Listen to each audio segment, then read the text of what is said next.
बारिश की रसोई में पकोड़े, सिलबट्टे की चटनी। नेहा बहू, आज खाने में कुछ हल्का बना लेना, आज कुछ खाने का मन नहीं है ज्यादा।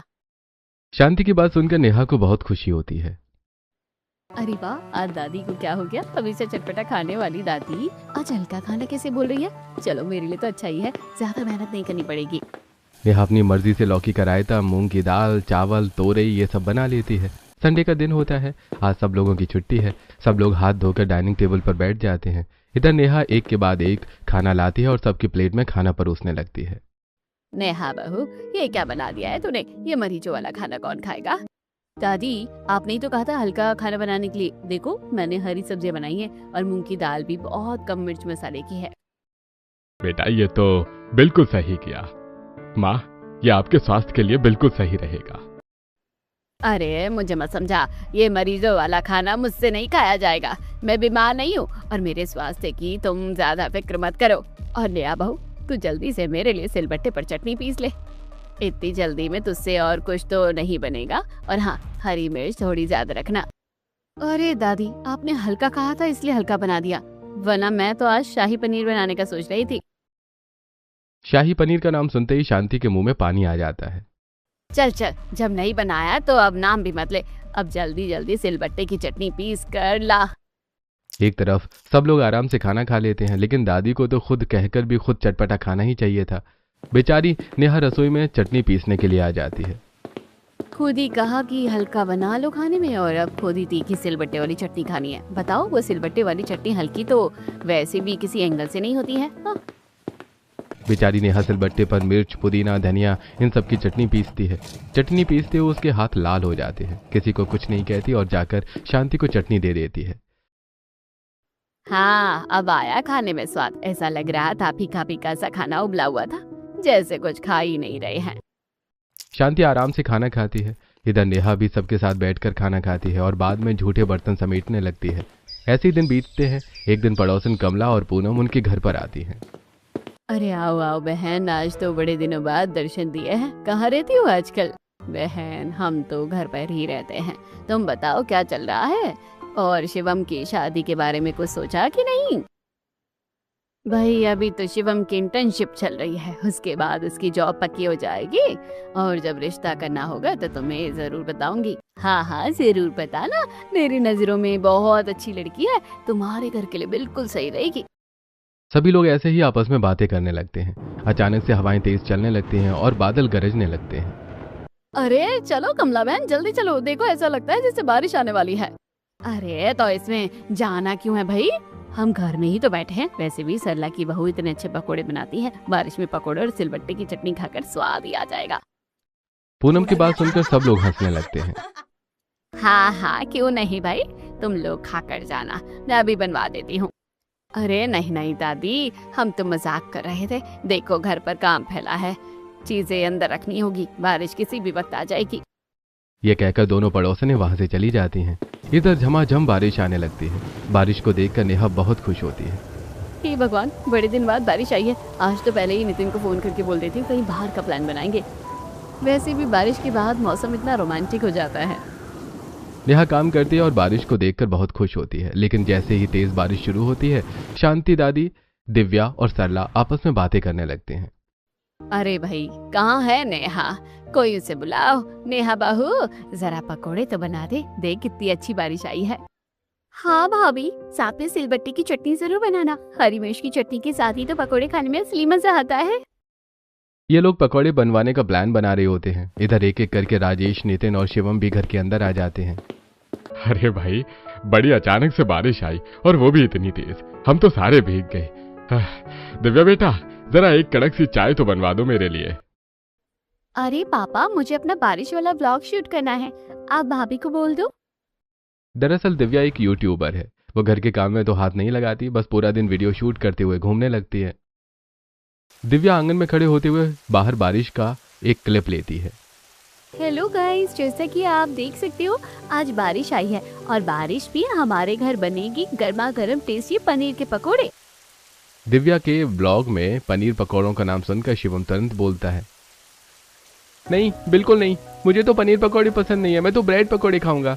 शिवम को ऐसा बोलते हुए देखकर दिव्या अपना ब्लॉग बंद करती है। क्या भैया, आप भी लाइव कैमरे पर फाइट करने लग जाते हो। आपको जो खाना है अब भाभी को जाकर बोल दो, वो बना देगी। हाँ हाँ भाई, जिसको पकोड़े बनाने हैं उसे तो अभी पता ही नहीं है। दिव्या और शिवम रसोई में जाते हैं जहां पर नेहा अभी तक पहला ही काम निपटा रही थी। भाभी देखो बाहर कितनी तेज बारिश आ रही है और सबकी फरमाइश है कि तीखी सिलबट्टी की चटनी के साथ गर्मा गर्म ब्रेड पकौड़े हो जाएं। नहीं नहीं भाभी, ब्रेड पकोड़े नहीं, मुझे पनीर पकोड़े खाने हैं। इतनी देर में इन दोनों की आवाज सुनकर शांति वहां आती है। अरे क्या लगा रखा है तुम लोगों ने, एक ब्रेड पकोड़े पनीर पकोड़े, भला ये भी कोई पकोड़े होते हैं? नेहा बहू, पालक के पकोड़े बना, कुरकुरे और खस्ता। अरे भाई, आप लोगों को इतना लड़ने झगड़ने की क्या जरूरत है। नेहा बहू तीनों तरह के पकौड़े बना दे, मजा ही आ जाएगा हर तरह के पकौड़े खाकर। ये कहकर मुस्कुराते हुए राजेश वहां से चला जाता है। बेचारी नेहा फंस जाती है। हाँ हाँ ठीक है, आप लोग इंतजार करो, मैं भी गर्मा गर्म पकोड़े बनाती हूँ। नेहा फ्रिज से सारा सामान निकालती है। यार पहले पनीर काट लेती हूँ, दूसरी तरफ पालक, हरी मिर्च, प्याज और फिर ब्रेड को स्लाइस करके रख लूंगी। साथ में बेसन का घोल बनाकर पहले पनीर के पकोड़े उतार लेती हूँ। उसके बाद बचे हुए घोल में ब्रेड को डिप करके उन्हें फ्राई करके निकाल दूंगी। लास्ट में पालक के पकोड़े बना दूंगी। नेहा बहुत ही संस्कारी लड़की है। उसके ससुराल वाले हमेशा ये खाना है, वो खाना है, ये काम कर दो, वो काम कर दो, फरमाइश करते रहते हैं, लेकिन नेहा कभी पलट कर जवाब नहीं देती। हाँ, इन सब से वो परेशान जरूर होती है। नेहा ऐसे ही पकौड़े बनाने लगती है। इतनी देर में नितिन वहां आता है। अरे भाई नेहा, थोड़ा जल्दी करो ना, देखो अगर ऐसे आराम आराम से हाथ चलाओगी तो बारिश आकर चली जाएगी और तुम्हारे पकौड़े नहीं बनेंगे। बाबा बना रही हूँ, बस थोड़ा और इंतजार करो। इधर नेहा जो भी बनाती है वो बहुत ही स्वादिष्ट बनता है। जैसे ही नेहा पकौड़े फ्राई करने लगती है, उसकी खुशबू पड़ोसियों के घर तक भी पहुंचती है। कितने अच्छे नसीब है सरला के और इसके घर वालों के, इतनी अच्छी बहू मिली है, इतना अच्छा खाना बनाती है कि खाने की खुशबू हमारे घर तक भी आ रही है। हाँ हाँ मम्मी, पक्का नेहा ने पकौड़े बनाए होंगे, कितनी प्यारी खुशबू आ रही है। इस खुशबू से तो मेरा भी कुछ चटपटा बनाने का मन कर गया। निकिता भी रसोई में कुछ चटर पटर बनाने के लिए चली जाती है। इधर नेहा ने तीनों तरह के पकौड़े तैयार कर लिए हैं। चलो जी, पकोड़े तो बन गए। अब सबसे मुश्किल काम यानी सिलबट्टे पर चटनी पीस लेती हूँ। बेचारी नेहा अपने कोमल हाथों से सिलबट्टे पर तीखी चटनी पीसने लगती है और थोड़ी देर में सब कुछ तैयार करके सर्व कर देती है। वाह वाह, खाकर स्वाद आ गया। बस रोजाना बारिश आ जाए और खाने में ही गर्मा गर्म पकोड़े और सिलबट्टे की चटनी हो तो क्या ही बात हो। हाँ भाई, बहू ने सच में बड़े ही खस्ता, कुरकुरे और स्वादिष्ट पकौड़े बनाए हैं और चटनी का तो कोई जवाब ही नहीं है। अरे भाई रुको, आप सब लोग तो सारे खा रहे हैं, रुको भाई, मुझे इनकी क्लिप तो लेने दो। दिव्या तुरंत अपना फोन निकालती है। गाइस देखो, जैसा मैंने आपको बताया था कि बारिश में हमारे घर पर पकोड़े जरूर बनते हैं, और ये एक स्पेशल चीज मैं आपको दिखाना भूल गई। ये है चटनी। ये कोई आम चटनी नहीं है, सिलबट्टे पर बनाई है। इसका स्वाद चक्कर तो आप सब कुछ भूल जाओगे। दिव्या को ऐसे फूड ब्लॉगिंग करते हुए देख नेहा सोचती है, कितनी होशियार है ये, कभी काम में एक हाथ नहीं लगाती और सारा खाना ऐसे बताते जैसे कि इसने ही बनाया हो। हाँ। सब लोग ऐसे ही तारीफ करते हुए पकौड़ों का आनंद लेते हैं।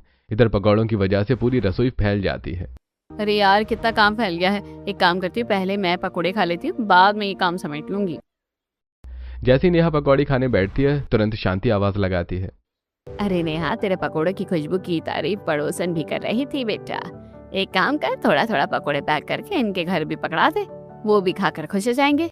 हे भगवान, इन दादी को खुद भी खाना है और दूसरों को भी खिलाना है, लेकिन मैंने तो बस अपने परिवार के हिसाब से ही थोड़े पकोड़े बनाए थे, पर दादी ने बोला है तो अब क्या करूं।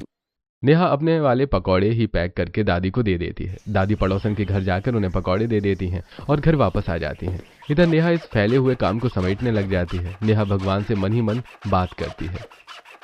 हे भगवान, मैं कितनी खुश थी कि बारिश आएगी, मैं एंजॉय करूंगी, लेकिन मुझे तो अपनी आंखों से सुकून से बारिश देखना भी नसीब नहीं होता है इस घर में। इससे अच्छा तो कभी बारिश ही ना आए। नेहा बारिश में लोगों को पकौड़े और सिलबट्टे की चटनी से इतना परेशान हो जाती है कि अब वो चाहती ही नहीं कि बारिश आए। ऐसे ही वो अपने कमरे में चली जाती है। ऐसे ही दिन बीतने लगते हैं। एक दिन सब लोग साथ में बैठे होते हैं। अरे शिवम बेटा, अब तो लग गई तुम्हारी जॉब, अब शादी का क्या ख्याल है? रिश्ता पक्का कर दे तुम्हारा। हाँ पापा, जॉब तो लग गई है, बाकी शादी का जैसा आप लोगों को सही लगे। पूनम ने कई बार बोला है उसकी नजरों में एक लड़की है, तो बस मैं उसे ही हाँ करने वाली हूँ, और जब लड़की की फोटो आएगी तो आप सब लोग भी देख लेना। भाई शुभ काम में देरी मत करो, मैं तो कहती हूँ आज ही पूनम को बुलाकर बोल दो, हम जल्द से जल्द बात पक्की करके शादी करना चाहते हैं। घर में शिवम के रिश्ते की बात चलती है। ये सुनकर नेहा बहुत खुश होती है और गाना गाते हुए अपने कमरे में आ जाती है। उसके पीछे नितिन भी होता है। अरे क्या बात है, आज बड़ी खुश नजर आ रही हो। हाँ तो आपने नहीं सुना, बाहर शिवम के रिश्ते की बात हो रही है और जल्द से जल्द शादी होने वाली है। मतलब घर में मेरी देवरानी आएगी। वैसे तो कोई इस घर में मेरी हेल्प ही नहीं करता, कम से कम वो तो मुझे समझेगी। वही तुम औरतों का मुझे समझ नहीं आता। चलो फाइनली तुम खुश रहना चाहिए, मुझे तो बस इतना ही चाहिए। नितिन अपने काम में लग जाता है। इधर सरला पूनम से बात करती है। पूनम लड़की की फोटो भेजती है। सबको लड़की बहुत पसंद आती है। भाई आप लड़की वालों को बोल दो, हम संडे के दिन जाकर बात पक्की करना चाहते हैं। हाँ हाँ भाई साहब बिल्कुल, मैं बोल दूंगी, वो लोग तो तैयार हैं। ये कहकर पूनम वहां से चली जाती है। वो लड़की वालों से बात करती है। ऐसे ही 1-2 दिन बीतते हैं। फाइनली संडे का दिन आता है और सब लोग शिवम का रिश्ता पक्का करने के लिए जाने लगते हैं। गाइस जैसे कि आपको पता है मेरे बड़े भैया की शादी हो गई है और आज हम अपने छोटे भैया के लिए लड़की देखने जा रहे हैं। और सॉरी बात पक्की करने जा रहे हैं। लड़की तो हमें फोटो में ही पसंद आ गई थी। अरे भाई इस ब्लॉगर को यहीं छोड़ दो, इसके चक्कर में तो हम लेट हो जाएंगे। राजेश की बात सुनकर सब लोग हंसने लगते हैं और सब जल्दी जल्दी कार में बैठकर निशा के घर पहुंच जाते हैं। देखो भाई साहब, हमें तो आपकी बेटी पसंद है, हम जल्द से जल्द शादी करना चाहते हैं। हाँ हाँ हमें भी लड़का पसंद है और जल्दी शादी में हमें भी कोई एतराज नहीं है। इस तरह सब लोग मिलकर बात पक्की करते हैं। निशा बेटा, सबका मुंह मीठा तो कराओ। निशा रसोई में जाकर रसमलाई लेकर आती है। अरे भाई रसमलाई तो बहुत ही अच्छी बनी हुई है, कहाँ से मंगवाई है आपने? भाई साहब हमें कुछ भी बाहर से मंगाने की जरूरत नहीं पड़ती, हमारी बेटी ने मास्टर शेफ का कोर्स किया हुआ है। ये सुनकर तो पूरा परिवार खुश हो जाता है। अरे चलो ये तो बहुत अच्छा हो गया, हमारे परिवार को खाने का शौक है और निशा को बनाने का। भाभी आप कहीं पर जॉब करोगे या बस ऐसे ही? नहीं मुझे तो खाना बनाना पसंद है। कॉलेज के बाद में थोड़ी फ्री थी तो मैंने मास्टर शेफ का कोर्स कर लिया। ये सुनकर सब लोग खुश होते हैं और इस तरह शादी की बात पक्की करके अपने घर आ जाते हैं। ऐसे दिन बीतने लगते हैं। फाइनली आज शिवम की शादी है। बस आज मुझे घर में अकेले काम करना है, उसके बाद तो मेरी देवरानी आ जाएगी और मेरी सारी जिम्मेदारी आधी हो जाएगी। अब लोग ऐसे ही नाचते गाते हुए बारात लेकर निशा के घर पहुंच जाते हैं। जैसे ये लोग वेन्यू पर पहुंचते हैं, अरे भाई मौसम ने क्या रुख बदल लिया है, लगता है बारिश आने वाली है। बारिश आ जाए तो और अच्छा है, देखो खाने से कितनी अच्छी खुशबू आ रही है। बाहर हल्की हल्की बारिश होने लगती है। इधर पूरा ससुराल खाने के लिए पहुंचता है। माँ जी आपके लिए क्या क्या लेकर आऊँ खाने में? अरे भाई बारिश हो रही है, बारिश में तो बस पकोड़े ही खाएंगे, ये भी कोई पूछने वाली बात है? हाँ बिल्कुल, दादी सही कह रही है। वैसे भी यहाँ तो 4-5 तरह के पकौड़े बने हुए हैं। शांति के पूरे परिवार को वैसे भी बारिश में पकौड़े खाना बहुत पसंद होता है और अब तो ये लोग बारात लेकर आए हैं। साथ में बारिश आ जाती है, यानी सोने पर सुहागा हो जाता है। पूरा ससुराल अपनी अपनी प्लेट में तरह तरह के पकौड़े और हरी चटनी लेता है। इन्हें देखकर निशा की सहेली हंसने लगती है और उसके पास जाकर कहती है, निशा यार कैसे लोग हैं तेरे ससुराल वाले, तरह तरह का खाना रखा हुआ है लेकिन सबने अपनी प्लेट पर बस पकोड़ों से भरी हुई है। वही लगता है इन्हें पकोड़े ज्यादा पसंद है, ऊपर से बारिश भी हो रही है। हाँ भाई ऐसा ही हो सकता है, बारिश में कुछ लोगों को पकोड़े खाना ज्यादा अच्छा लगता है। रविता ऐसे ही निशा के साथ हंसी मजाक करती है। थोड़ी देर बाद सब लोग खाना खा लेते हैं। निशा स्टेज पर आती है। इन लोगों की वरमाला होती है और इस तरह फेरे होकर विदाई हो जाती है। अब नेहा अपनी देवरानी का गृह प्रवेश करा रही है। मीशा कलश गिराकर घर में गृह प्रवेश करो, सच में तुम्हारे आने से सबसे ज्यादा इस घर में खुश मैं हूँ। नेहा की बात सुनकर निशा मन में सोचने लगती है, यार मैंने तो सुना था जेठानी अच्छी नहीं होती, लेकिन ये तो मेरे आने से बहुत खुश है। यार क्या सोचने लगी, कलश गिराओ, मैं तो पहले ही खड़े खड़े बहुत थक गया हूँ, ऊपर से तुम लेट कर रही हो। शिवम की बात सुनकर सब लोग हंसने लगते हैं। इस तरह निशा का गृह प्रवेश होता है। दिव्या बेटा निशा को उसके कमरे तक छोड़ा, देख हम भी बहुत थक गए हैं, बाकी की रस्में सुबह करेंगे। दिव्या निशा को उसके कमरे तक छोड़कर आती है और अब सब लोग अपने अपने कमरे में जाकर सो जाते हैं। अगली सुबह निशा नहा धोकर अपनी पहली रसोई के लिए तैयार होती है। इधर नेहा अभी तक सो रही है। सरला जाकर दरवाजा खटखटा देती है। नेहा बहू जल्दी से उठ जा। अरे क्या सोचेगी निशा की आते ही सारा काम उसके कंधों पर आ गया। नेहा आज अपने सारे अलार्म बंद करके सोई थी। वो हड़बड़ा कर उठती है। अरे यार सही कह रही है मम्मी, मुझे एक अच्छी जेठानी बनना है ना कि बुरी। चलो जल्दी से तैयार हो जाती हूँ। इधर नेहा फटाफट नहाकर तैयार होती है। दूसरी तरफ निशा भाभी, आज तो आपकी पहली रसोई है, मेरे लिए तो आप मलाई चाप और लच्छा पराठा बनाना। अरे कौन खाता है मलाई चाप, हमें तो शाही पनीर और चावल खाने हैं और साथ में रुमाली रोटी।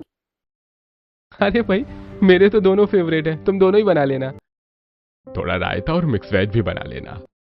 इन लोगों की अलग अलग फरमाइश सुनकर निशा का सिर चकराने लगता है। वो रसोई में आकर खड़ी होती है और सोचने लगती है, यार क्या बनाऊं, कहाँ से शुरू करूं? इतनी देर में वहां नेहा आ जाती है।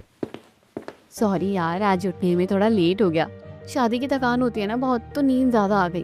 कोई बात नहीं जेठानी जी। अरे तुम इतना सोच विचार क्या कर रही हो? क्या बनाना है? सबने अलग अलग बताया, मलाई चाप, शाही पनीर, चावल, रुमाली रोटी, मिक्स वेज, रायता। अरे बस बस भाई, नाम मत बताओ, जल्दी से बनाने लग जाओ। पूरा परिवार ही भूखा खड़ा है और मसाले दोनों माँ बेटी रसोई में आकर एक हाथ हिला दे। निशा को कुछ समझ नहीं आता। वो चुपचाप नेहा की बातें सुनती है और इस तरह दोनों देवरानी जेठानी मिलकर खाना बनाने लगती हैं। लगभग 4 घंटे की मेहनत के बाद खाना बनकर तैयार होता है। फाइनली इन सब की फरमाइशों का खाना बनकर तैयार हो गया। फटाफट खाना शुरू कर देते हैं। नेहा और निशा मिलकर डाइनिंग टेबल पर सारा खाना लगाती हैं। सब लोग खाना खाना शुरू करते हैं। अरे मानना पड़ेगा छोटी बहू, तेरे हाथों में स्वाद है। हाँ सच में शुक्र है भगवान का, हमारी दोनों बहुएं भी खाना बनाने में माहिर है। अरे भाई रुको, तुम क्या खाना खाने लग जाते हो? अरे भाई रुको, तुम क्या खाना खाने में टूट पड़ते हो? मुझे वीडियो क्लिप तो रिकॉर्ड करने दिया करो। दिव्या भी अपना फोन निकालती है। गाइस देखो, आज मेरी भाभी की पहली रसोई है एंड गेस व्हाट, इन्होंने इतना सारा खाना बनाया है। दिव्या फिर से शुरू हो जाती है। उसे देखकर सब लोग बोर होने लगते हैं। तभी नितिन कहता है, अगर तुम्हारा हो गया हो तो हम खाना खा लें। इतनी देर में पूनम और कमला भी वहां आ जाती है। क्या बात है, आज तो अलग अलग पकवान बने हैं आप लोगों के घर में। खुशबू भी कितनी अच्छी आ रही है। अरे बहन आओ आओ, बिल्कुल सही टाइम पर आई हो। आज हमारी छोटी बहू की पहली रसोई है ना। नेहा बहू, जरा 2 प्लेट इनके लिए भी लगा दो।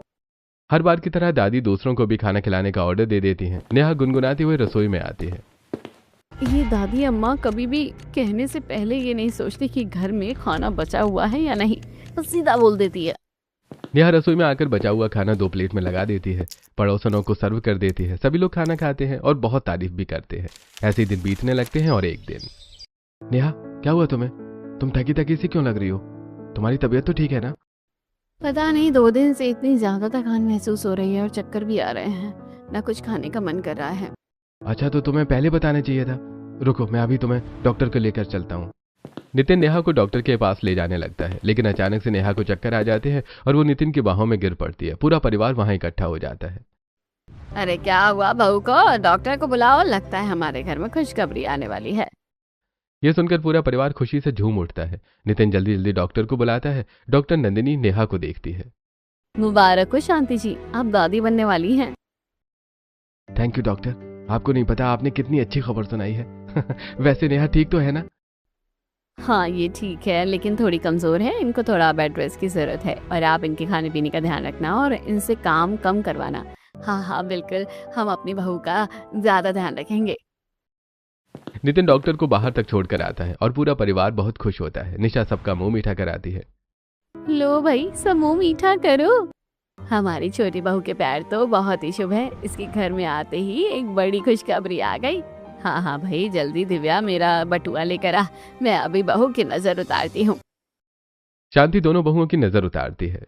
राजेश, ये पैसे गरीबों में बांट देना या फिर मंदिर में चढ़ा देना। पूरे परिवार में खुशियां छा जाती हैं। ऐसे ही दिन बीतने लगते हैं। निशा नेहा का बहुत ख्याल रखती है। पूरा परिवार अब उसे ज्यादा काम नहीं करने देता। एक दिन बारिश आती है। अरे वाह, देखो कितनी अच्छी बारिश आ रही है। शिवम, बारिश तो मुझे भी पसंद है और हमारी शादी के बाद ये मेरी पहली बारिश है। चलो ना छत पर चलते हैं, हम बारिश में झूमेंगे। मुझे तुम्हारे साथ कपल डांस करना है और वो रोमांटिक मोमेंट कैप्चर करना है। हाँ हाँ बाबा, कर लेना, मैंने कब मना किया है। वैसे भी आज तो छुट्टी है। ये सुनकर निशा बहुत खुश होती है, लेकिन तभी बाहर से आवाज आती है। नीचा बहू कहाँ गई? अरे देख तो कितनी अच्छी बारिश आई है। बारिश में पकोड़े और सिलबट्टे की चटनी तो बना ले। अरे माँ, आप तो मेरे मुंह की बात छीन लेती हो। हाँ हाँ बिल्कुल, हर बार किसी के कहने की जरूरत ही नहीं पड़ती, माँ जी खुद पकोड़े बनवा देती है। सरला की बात सुनकर पास में बैठे नितिन और दिव्या भी हंसने लगते हैं। इधर दिव्या अपनी ब्लॉगिंग करती है और निशा भी कमरे से बाहर आती है। बेटा बना दो फिर जल्दी से कुरकुरे पकौड़े। वैसे भी तुम्हारे हाथ का खाना खाकर तो दिल खुश हो जाता है, और आज तो इतनी अच्छी बारिश भी आ रही है। हाँ हाँ पापा, मैं अभी बना कर लाती हूँ। निशा रसोई में जाकर पकौड़े बनाने लगती है, तभी दिव्या वहाँ आती है। भाभी आपको पता है ना, मुझे पनीर पकोड़े पसंद है और शिवम भैया को ब्रेड पकोड़े। अच्छा, तो फिर मैं ये पालक किस लिए काट रही हूँ, आपको पहले बता देना चाहिए था। अरे नहीं नहीं, बाकी सभी घर वालों को पालक के पकोड़े ही खाने हैं, आप बना लो इसे भी। ये कहकर दिव्या वहां से चली जाती है। बेचारी निशा अकेले ही तीनों तरह के पकौड़े बना देती है, क्योंकि नेहा तो बेड रेस्ट पर है। पकौड़े बनाकर हटती है और सबको गर्मा गर्म चाय के साथ सर्व करने लगती है। अरे ये क्या बहू, तूने सिलबट्टे की हरी चटनी नहीं बनाई क्या? उसके बिना तो पकोड़े खाने में मजा ही नहीं आता। अरे भाई, वो नई बहू है, उसे क्या पता होगा, पहले बताना चाहिए था ना। हाँ भाई, हम तो बताना भूल गए। चल बेटा, अब सिलबट्टे पर चटनी पीस ले। निशा फिर से रसोई में जाती है, फिर से पुदीना, हरी मिर्च और धनिया निकालकर सिलबट्टे पर चटनी पीसने लगती है। हे भगवान, मेरे हाथों में तो मिर्ची लग गई, हाथ भी लाल हो गए। जब ग्राइंडर है तो ये ग्राइंडर में क्यों नहीं बनाते? इधर नेहा निशा का सारा दर्द समझती है और रसोई में आ जाती है। इन लोगों की आदत खराब हो रखी है सिलबट्टे की चटनी खा खा कर, इसलिए ग्राइंडर में नहीं बनाते देवरानी जी। मुझे समझ नहीं आ रहा कि आप इन लोगों को कैसे झेलती थी। मैं तो एक दिन में ही परेशान हो गई हूँ। दोनों देवरानी जेठानी बातें करने लगती हैं, लेकिन तभी बाहर से सब लोग आवाज लगाने लगते हैं। भाई पहले इन्हें चटनी दे दो, वरना ये पेट पकड़कर मर जाएंगे। नेहा की बात सुनकर निशा हंसने लगती है। वो चटनी लेकर बाहर जाती है। सब लोग पकौड़े खाते हैं और तारीफ भी करते हैं।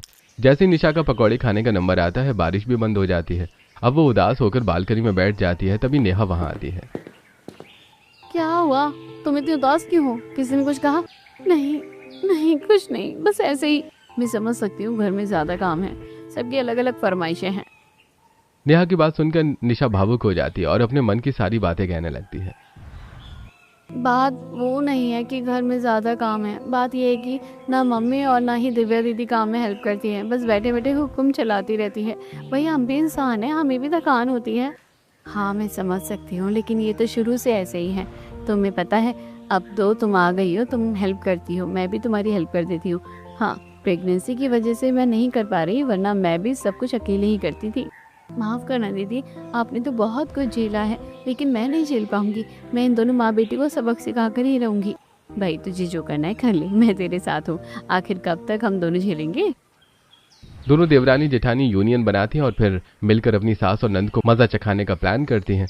जैसे ही अगली सुबह होती है, नेहा तो बेड रेस्ट पर है, लेकिन निशा आज उठती ही नहीं। अरे सरला, कहाँ है तेरे दोनों बहुए? आज चाय पानी मिलेगा या नहीं? पता नहीं माँ जी, दोनों अभी तक उठी नहीं। रुको मैं जाकर देखती हूँ। सरला पहले नेहा के कमरे में जाती है। मम्मी, नेहा तो सो रही है, पूरी रात उसके पैरों में दर्द रहा है, तो वो सो नहीं पाई, आप उसे मत उठाओ। नितिन की बात सुनकर सरला नेहा को नहीं उठाती और निशा के कमरे में जाती है। शिवम बाथरूम में होता है, दरवाजा खुला हुआ है। अरे शिवम, ये निशा अभी तक सो क्यों रही है? अरे घर का काम नहीं करना है क्या? मम्मी, पता नहीं इसके सिर में दर्द हो रहा है, शायद हल्का सा बुखार भी है। ये सुनकर सरला परेशान हो जाती है। वो बाहर आकर बैठ जाती है। क्या हुआ भाई, उठेंगी नहीं क्या आज तेरी दोनों बहुए? उन दोनों की तबीयत खराब है। अरे तो भाई तुम बना लो चाय नाश्ता, क्या घर से भूखा ही निकालोगी हमें? मम्मी सच में बहुत भूख लगी है, टाइम तो देखो 9 बजे है और अभी तक हमने चाय तक नहीं पी। दोनों बहुओं की तबीयत खराब होने की वजह से मजबूरी में सरला को ही रसोई में जाकर चाय बनानी पड़ती है और वो खाली चाय ही सबको परोस देती है।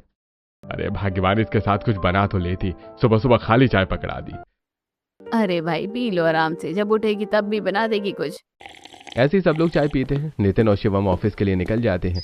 ऐसी दोपहर हो जाती है। निशा उठती है और सबके लिए खिचड़ी बना देती है, लेकिन ससुराल ठहरा चटपटा खाने वाला, इन्हें खिचड़ी पसंद नहीं आती। अरे बेटा, तुम बीमार हो तो क्या हम भी बीमार हैं? हमसे नहीं खाई जाएगी खिचड़ी, हमारे लिए तो कुछ और ही बना देती। नहीं दादी, मेरी बिल्कुल भी हिम्मत नहीं हो रही, आज मेरी तबीयत खराब है। मैं एक काम करती हूँ, बाहर से खाना ऑर्डर कर देती हूँ। हाँ हाँ, बाहर से करते, मुझसे भी नहीं बनेगा। निशा सबके लिए बाहर से खाना ऑर्डर कर देती है। सब लोग ऐसे ही खाना खाते हैं और ऐसे ही 1-2 दिन बीत जाते हैं। अब रोजाना निशा ऐसे ही काम न करने के बहाने बनाने लगती है। एक दिन निशा अपने कमरे में बैठी होती है। अरे निशा, देखो बाहर कितना अच्छा मौसम हो रहा है, चलो बालकनी में चलते हैं। निशा बाहर देखती है और मन में सोचने लगती है। मतलब थोड़ी देर में बारिश आने वाली है और अगर बारिश आ गई तो ये लोग पकोड़ों की फरमाइश करेंगे। एक काम करती हूँ, पहले ही बहाना बना देती हूँ। क्या हुआ, किस सोच में पड़ गई तुम? कुछ पूछ रहा हूं मैं तुमसे। शिवम नहीं यार, तुम जाओ, पता नहीं काफी दिन से मेरी कमर में बहुत तेज दर्द हो रहा है। अरे तो तुम्हें बताना चाहिए था ना, मैं तुम्हें डॉक्टर के लिए चलता हूँ। पर अभी तो मौसम खराब हो रहा है, हम बाद में चले जाएंगे। ये कहकर निशा आराम करने लगती है और शिवम बाहर चला जाता है। वाह, बारिश आने वाली है, पहले ही चटपटा खाने का मन कर रहा है। हाँ हाँ, बारिश तो आ ही जाएगी, लेकिन पकोड़े बनाने की तैयारी तो करो। हाँ हाँ बिल्कुल, रुको मैं अभी निशा बहू को बोल कर आती हूँ। सरला जैसे ही कमरे में जाती है, निशा पहले से ही एक हल्का सा कंबल ओढ़ कर लेटी हुई होती है। निशा बहू, क्या हुआ तुझे? तू ऐसे कैसे लेट रही है? मम्मी, मेरी कमर में बहुत दर्द हो रहा है। शिवम बोल रहे हैं कि अभी मौसम खराब है, बाद में डॉक्टर के पास जाएंगे। अच्छा चल ठीक है, तो फिर आराम कर। ये कहकर सरला बाहर आ जाती है। क्या हुआ भाई, ऐसा मुंह क्यों लटका कर आ रही हो? भाई नेहा से तो ज्यादा देर खड़ा नहीं हुआ जाएगा, और निशा की कमर में दर्द है, तो आज पकोड़े रहने देते हैं। नहीं नहीं भाई, मुझे तो पकोड़े खाने हैं। बहू तो नहीं बना पाएगी, चल दिव्या मेरी मदद करना। दादी के आगे भला किसकी चल सकती थी। दोनों माँ बेटी को रसोई में जाकर पकौड़े बनाने पड़ते हैं। जब से नितिन की शादी हुई है, मैंने रसोई का काम ही नहीं किया। अब तो मैं काम करना ही भूल गई। और मम्मी, मैं तो बस व्लॉग में बता सकती हूँ कि क्या बना है, सच में कैसे बनता है मुझे नहीं पता। हाँ हाँ ठीक है, जल्दी से सारी सब्जियां निकाल, अपने अपने हिस्से की काट दे, तब तक मैं बेसन का घोल बनाती हूँ। दोनों माँ बेटी कमर कसकर पकौड़े बनाने लगती हैं। इधर सरला पकौड़े उतारती है। दिव्या, तो सिलबट्टे पर चटनी बना दे, वरना पकोड़े ठंडे हो जाएंगे। दिव्या सिलबट्टे पर चटनी बनाने लगती है, लेकिन जैसे ही उसके हाथों में मिर्च लगती है, उसका हाथ उसकी आंख में भी लग जाता है। मम्मी, मिर्च लग गई है मेरे हाथों पर, जल गए मेरे हाथ, मेरी आंख में भी लग गई है। हाय भगवान, मेरी बच्ची, चल ठंडे पानी से धो ले। अरे भाई, जब हमारे घर में ग्राइंडर है तो आप लोग सिलबट्टे की चटनी क्यों पीसते हो? दिव्या को ऐसे रोता हुआ देखकर सरला समझ जाती है। आज हमें काम करना पड़ा तो हमें समझ आया कि सच में ये काम करना कितना मुश्किल है। वैसे तो हम सब बोल देते हैं। सरला दिव्या को बाहर बिठाकर आती है, उसके हाथ में बर्फ देती है। सरला दिव्या के हाथों और आंख पर बर्फ की सिकाई करती है। इधर सरला सबको पकौड़े सर्व कर देती है। अरे सरला, तूने चटनी तो बनाई ही नहीं। माँ जी, आपको दिख नहीं रहा सिलबट्टे पर चटनी पीसने की वजह से दिव्या को कितनी जलन हो रही है। अगर मैं पीसूंगी तो मेरे साथ भी यही होगा। अच्छा, हमारी दोनों बहुएं तो बड़ी आराम से पीस लेती थी, उन्होंने तो कभी शिकायत नहीं की। वही तो मैं सोच रही हूँ कि इन दोनों ने आज तक कभी कुछ कहा क्यों नहीं। इसलिए क्योंकि तुम लोग मना करने के बाद भी उनसे जबरदस्ती बनवाते थे। राजेश की बात सुनकर सरला और शांति दोनों की नजरें नीची हो जाती हैं। इधर दोनों बहुएं भी वहां आ जाती हैं।